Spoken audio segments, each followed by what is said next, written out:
Laurie Soulat-Dufour, je suis cardiologue, praticien hospitalier dans le service de cardiologie du professeur Ariel Cohen à Paris, à l'hôpital Saint-Antoine.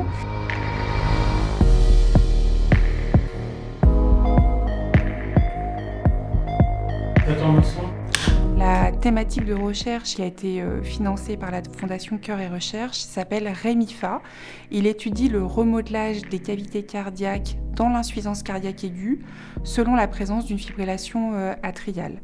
Ce projet est vraiment un projet de service. Nous avons acquis ces dernières années une compétence dans la fibrillation atriale et l'insuffisance cardiaque dans le domaine de la recherche.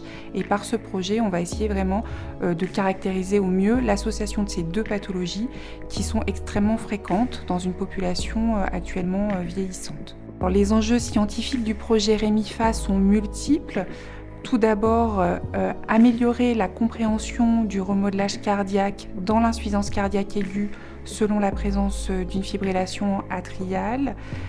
Étudier vraiment spécifiquement les prédicteurs échographiques qui nous permettraient de mieux préciser la gravité des patients insuffisants cardiaques atteints d'une fibrillation atriale et identifier au final les patients qui pourraient bénéficier d'une thérapeutique vraiment ciblée et spécifique. Les enjeux sociétaux du projet REMIFA comprennent à la fois pour le patient une amélioration de la prise en charge et une amélioration du pronostic du patient qui a à la fois une insuffisance cardiaque aiguë et une fibrillation atriale.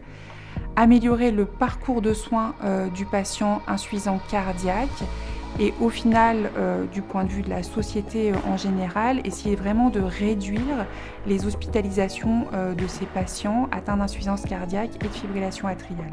Le financement de la Fondation Cœur et Recherche pour le projet REMIFA est vraiment essentiel et représente un soutien indispensable pour élaborer et soutenir notre projet. Nous avons besoin de ce financement pour à la fois l'inclusion des patients, le suivi des données cliniques, biologiques, échographiques et l'analyse des données. Dans la recherche cardiovasculaire, on a encore beaucoup de choses à démontrer et à étudier, et notamment dans l'insuffisance cardiaque, qui est vraiment une pathologie fréquente et qui va être croissante ces futures années. Nous avons besoin de financement pour soutenir notre recherche.